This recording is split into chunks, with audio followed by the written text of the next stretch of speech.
Bon, bonsoir à tous, j'espère que vous allez bien. Je suis là pour faire un passage rapide sur les indices, OK, avec quelques analyses et points clés pour demain. Et pour cette semaine aussi, parce que vous faites une semaine, elle vient de démarrer, donc on va voir certaines choses. Donc, le Nasdaq, vous avez vu qu'il a explosé la hausse. Pour commencer, je vais enlever les indicateurs techniques pour qu'on voit en vision globale de marché. Le dernier vidéo, ok, je vais vous montrer comment faire les calculs de biseau asymétrique. Je vais vous montrer. Donc, c'était la première jambe qu'elle a sortie. Ok, la première partie, elle était conclue. Et après, le marché, elle a rebondi. La deuxième partie n'était pas conclue. Donc, c'est normal, elle rebondit sous les 50% des Fibo, comme j'avais expliqué sur notre vidéo. Je vais supprimer ça.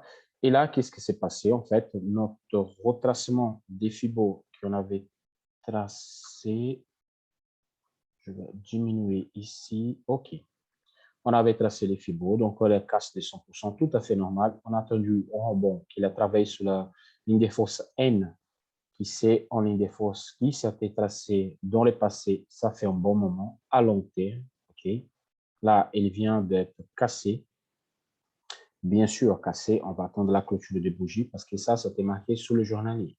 Donc, pour l'instant, on va attendre cette clôture-là. De point de vue intraday, c'est celui-là qu'on voit. Donc, c'est cassé le 127 de Fibo qui correspond avec la ligne de force N. Et on a cherché tout de suite les 161, comme je dis sur le vidéo précédent. Okay? Donc, je vais mettre ici pour pouvoir les validations des achats. Donc, voilà, l'achat est bien fait, est bien validé. On a sur le 161. Qu'est-ce que moi j'attends maintenant? J'attends en correction sur la ligne de force N pour rentrer en position. Donc, je vais passer pour le daily pour réaligner mes points d'achat hebdomadaire. OK, là, c'est bon. Là, c'est bon. Ça, j'enlève. Et je garde juste celui-là. Donc, pour nous maintenant, qu'est-ce que moi j'attends pour faire un nouvel achat? On rebond sur la ligne de force N pour battre, pour après repartir à la hausse. OK? Je vais voir si je peux faire une projection de Ozoda ici.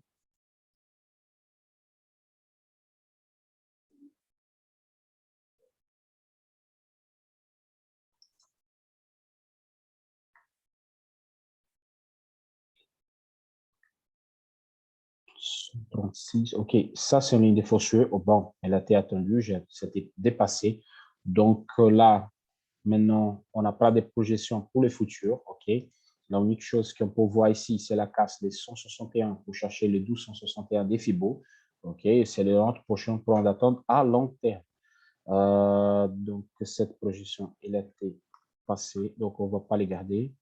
Donc, comme je dis, pour moi, c'est une prochaine correction sur la Tenkan ou la Kijun pour rentrer en nouvelle position. Donc, le Nasdaq, c'est tout. On n'a pas grand-chose. Donc, c'était validé à la hausse. Donc, on passe sur le DAX. Le DAX, il est hyper intéressant là à ce moment. OK, parce qu'on a eu le canal, on a eu la casse. Nous, on a rentré en position par là. Ceux-là qui sont dans mon groupe, j'ai envoyé cette position. Donc, on a quitté, on a rentré ici, on a sorti sur la Kijun. OK, maintenant, pour moi, ça, c'est un pullback. Il peut ranger et continuer à monter, ou proprement dit, il peut venir recorriger sur cette zone-là. On va passer sur le journalier pour voir qu'est-ce qui nous réserve à niveau. Donc, la Tenkan n'a pas bougé, la Kijun aussi, on passe sur le hebdomadaire. Rien signalé pour l'instant. Donc, pour moi, qu'est-ce que j'attends? Encore une nouvelle correction à niveau de la Tenkan journalier pour rentrer en position. Okay? Ou sinon, on casse. Ici, ça va donner un casse des nuages, ça va donner invalidation tout de suite par la lag span et à partir de là, on rentre en position pour chercher les plus hauts. OK? Si on a en correction, on rentre en position. Par contre, si on casse ici avec en validation de la lag span, ça va être tout de suite. OK? La sortie. Et là, on va rentrer pour chercher les 127. OK? Pour des objectifs qui sont un petit peu plus loin. Et à long terme, on a la ligne de force E que j'ai tracée dans le passé. Si vous regardez sur les vidéos précédentes, vous voyez comme j'ai tracé cette ligne de force E.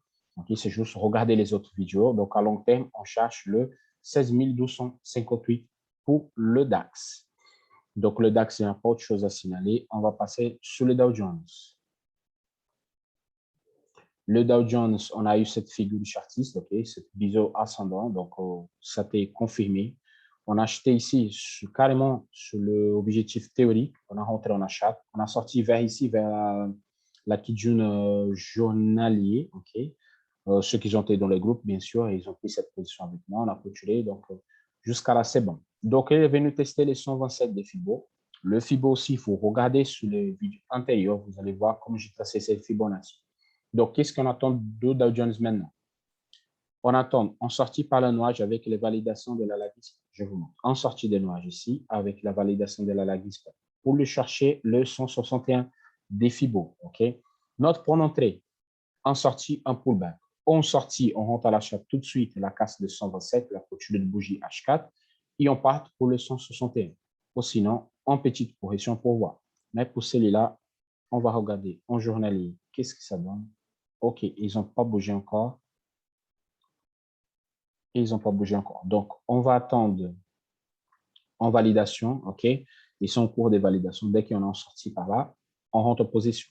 C'est juste ça que j'attends de le Dow Jones. Par contre, on rentre ici. D'abord, on va attendre qu'il ça casse cette résistance. Donc, on rentre en position, on sécurise. Si les casse la résistance, c'est pour ça chercher le 161 de Fibo. Okay? Donc, il y a cette résistance sur le record historique d'abord pour le faire casser. Pour l'instant, surtout, on passe sur l'indice anglais. Bon, c'est la même configuration. OK, c'est vraiment la même configuration. Je vais changer sur le journal. Pas bouger. Pas bouger. Donc, il n'y a pas grand-chose. Qu'est-ce qu'on attend maintenant dans l'indice anglais? Pour moi, OK, on rebond sur cette zone de la Kijun. OK, parce que ça va m'apparaître qu'il va ranger avant sortie. Ou sinon, à niveau de twist, ici, on fait un achat pour chercher le prochain record historique. La question, c'est que la lagging span va rentrer sur une période neutre. Donc, il y a deux possibilités. Ou elle vient vers le bas, et on va rentrer en position encore une fois sur cette support. Ou sinon, on va attendre le range, on rentre en position ici à de court terme, on sort, on rentre, on sort. Donc, ici, on casse vers le bas, on clôture notre position. Mais dès qu'il sort par le twist ici, ça va rentrer sur la zone de nuage. En validation, sortir par le nuage vers là haut, ça va faire une validation automatique. Je vais vous montrer juste comment ça va se passer. En validation là, on a 19 chandeliers. Et là, on a 13, 11 chandeliers pour les 12 pour les validations. 12, ça va me donner à cet niveau-là. Bon, c'est ça. Donc, à cet niveau-là, ici et là, ça donne un bougie de validation tout de suite pour chercher le record historique et après le plus loin. Mais là, ils font projection des fibres, aux ODA. Donc, j'attends la prochaine correction pour tracer la projection des ODA pour donner les notes objectives. Donc, il n'y a pas grand-chose sur l'indice anglais jusqu'à maintenant. Ça va être rapide. Hein? Le marché, il n'y a pas grand-chose cette semaine. Le CAC 40. Les CAC 40, on a en position par là, OK, elle est en négatif, elle va traîner. Moi, comme tous les investisseurs, on cherche toujours cette record des années 2000. Donc, on est confiant en achat, OK. Cette correction qu'il y a eu ici sur le journalier, donc je vous montre là. Cette correction qu'il y a eu ici, OK, c'est le secteur de luxe, OK, ça a eu un énorme impact. Donc, elle a fait cette correction-là. Donc, ceux qui ont été dans les groupes, on a rentré par là. On a rentré sur la clé du journalier. On a pris notre bénéfice. On a sorti de marché parce que c'était vendredi, la fermeture de marché. Donc, avant la fermeture de marché, j'ai pris mon bénéfice. J'ai mis en position en buy limit. Je rentrais, j'ai mis un TP à court terme et je vais encaisser. Ceux qui sont dans les groupes, ils ont vu. Parce que là, on a un casse de la Tinker pour chercher la Kijun. Très simple. Qu'est-ce que moi j'attends de maintenant? J'attends qu'il travaille cette zone de nuage jusqu'au twist. En sortie de le twist, ça va arriver sous notre point de position qui est négative, mais ça va correspondre aussi. Il va longer, pour moi, il va longer, la dispo va longer le nuage pour ressortir. C'est la même configuration que l'indice anglais. Okay? Donc là, j'attends juste une sortie pour le twist pour avancer. Mais on va faire des achats et on va faire des achats sur cette zone de range. S'il range ici, on va faire des achats jusqu'au twist. OK? Donc, pour moi, la zone d'achat, c'est toujours les 65,82. OK? Et la zone de clôture, c'est sous la Tenkan d'abord, comme TP1, et sous la Kijun comme TP2. En fait, c'est ça ma zone de achat et de clôture. Et à part ça, il n'y a pas grand-chose. On travaille la zone de 100%. En cas de 127, on va chercher le plus loin. C'est tout pour l'indice anglais pour l'instant. Le SP500, donc le SP500, il a validé sa hausse ici. Ça, c'est pas mal. OK, c'est la même configuration Nasdaq, il attend sur 161. Donc, je veux bouger mes lignes là et là. J'ai des lignes ici, ceux qui sont à plus longtemps, qui observent toutes mes analyses. Et c'est pourquoi je trace cette ligne, c'est pour voir en 3D sous 3 temps différents, sans besoin de bouger le graphique. Donc, le SP500, donc il y a en validation des hausses. Okay, on a sorti de nuages ici, sortie de nuages avec la lag distance qui est libre. Par contre, on a attendu les 161 de Fibonacci. À long terme, pour nous intéresse le 1261 de Fibonacci. Donc, pour cela, qu'est-ce qu'on va faire? On attend une correction pour après repartir. Okay? On attend toujours ça, une correction pour repartir. Pourquoi? Si vous regardez sur le journalier, pour valider, il faut que cette bougie elle clôture au-dessus de la résistance. Donc, pour l'instant, c'est la clôture plus bas que ça. Donc, ça veut dire qu'il va corriger encore pour repartir. Donc, c'est pour ça que s'il est ferme plus à haut, okay, le matin même, pour la ouverture du marché, je vais vous envoyer cette position à l'achat parce que c'est le clôture plus à haut que ça veut dire qu'il va continuer à monter. OK? Donc là, on va rester attentif à la ouverture du marché. Mais pour moi, un bon point d'entrée, si on retouche sur les nuages, aussi à partir de la prochaine clôture de bougie des H4, là, Tenkan, il avance aussi. Donc, j'aime bien acheter nuages et Tenkan ensemble. Donc, s'il revient ici, on fait des achats. Par contre, s'il commence à ranger cette zone, notre point d'achat, ça va être ici, la résistance, pour sortir sur le 161. Donc, on va faire des petites achats ou intraday. OK? À long terme, c'est le 261, comme je vais vous montrer. Donc, il n'y a pas grand-chose sur les indices maintenant. OK? Les positions que j'ai prises, c'est des positions que je l'avais prévues déjà le vendredi. Donc, c'est pour ça que je dis que je n'ai pas envoyé tout le dessinage. L'indice coréen. OK, les indices, cette là, nous avons des positions. OK, il y a une position maintenant qui a passion positive. C'est comme j'ai dit. Cet indice-là, dès que tous les positions sont clôturées, on ne va plus travailler parce qu'il est trop cher pour les gens qui me suivent. Donc, je ne vais pas les embêter avec cet indice. OK? Là, on a une belle hausse. On a cassé pour l'instant la Tenkan pour chercher les Kijun. OK? Et pour voir plus loin. Donc, je vais passer sur le hebdo. La question, c'est... Okay.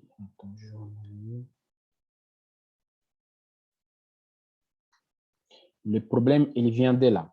Okay? Même la Tenkan journalier, là, on train de casser la Tenkan journalier. Donc, pour nous, OK, il y a cette gap-là, parce qu'il faut venir combler cette gap pour continuer. Par contre, à ce niveau-là, on a un twist. OK? Et pour moi, cette faiblesse de nuage, ça nous permet de passer. Si on passe sur cette faiblesse de nuage, on a la Kijun journalier, on a la Tenkan journalier qui est ici. OK? Et ça fait un bel dans résistance, surtout qu'il a SSB, OK, de H4 qui fait une belle dans résistance. Par contre, si on casse cette zone, on a ici la Kijun hebdo à casser et à partir de là, ça va partir. Là, pour moi, OK, ça c'est très difficile. Donc, il faut ranger cette zone avant de la casser proprement dit. Ou sinon, il faut un vrai impulse haussier de marché, en belle annonce économique pour les faire dépasser. Et ça, c'est difficile à prévoir. Par contre, on peut sortir, voilà, la Gispan qui part pour valider cette zone-là. Pour valider cette zone-là. Donc, pour nous, on reste attentif sur cette marché. Okay? J'ai juste ça dit, c'est une belle progression pour l'instant. Okay? C'est une belle progression pour aujourd'hui, pour cet indice-là. J'attends beaucoup de lui. Par contre, là, vous voyez les rentes sur les nuages. Donc, c'est en période neutre. C'est pour ça que je dis qu'il faut ranger avant de sortir. Pour nous, on va garder notre position comme elle est, en position positive, en note en négative. On va attendre cette clôture et à partir de là, on va passer sur autre chose, sur autre indice. Dans mon groupe privé, je n'envoie plus cette position parce qu'elle est très chère pour les gens qui me suivent. Le but, comme je dis dans mon groupe, c'est de gagner de l'argent et jamais de perdre de l'argent. Ils ont me demandé sur les gold. Okay? Le gold, c'est hyper simple, les gars.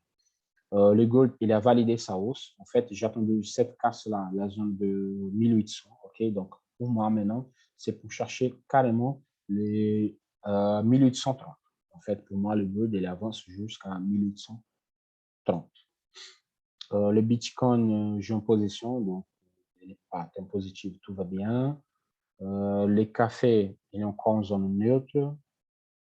Le Russell 2000, elle est excellente pour trader, par contre, elle est très chère. Et moi aussi, je n'en veux pas dans mon groupe. Elle est dans la période neutre. Regardez sur H4, il est comme ça, mais elle est en neutre. Voilà. À long terme, il est en énorme range. Et ça, c'est notre point d'achat sur les swing trades. Okay? Celui-là qui veut trader, ça, c'est notre point d'achat sur les swing. Plus que ça, on ne fait pas. Donc, ça, c'est notre zone. Okay? Et l'équipe, c'est tout pour aujourd'hui. OK. On va attendre des opportunités. Demain, je suis devant les graphiques pour vous toute la journée. Et dans mon groupe, si vous voulez me suivre, okay, je vais laisser le commentaire, le lien de rentrer sur les groupes. Il est gratuit. C'est super. En fait, une belle communauté. On partage pas mal de choses, pas mal. Tous mes trades perso, ils sont là-dessus. C'est gratuit, OK? Personne ne va jamais vous demander de l'argent là-dessus. Et je explique pas mal de choses sur les marchés, comment gérer votre compte, tout. En fait, j'explique pas mal de choses. C'est hyper intéressant. Donc, si vous êtes invité, allez là-bas, à regarder. Bon, merci de votre attention. OK? Et à la prochaine.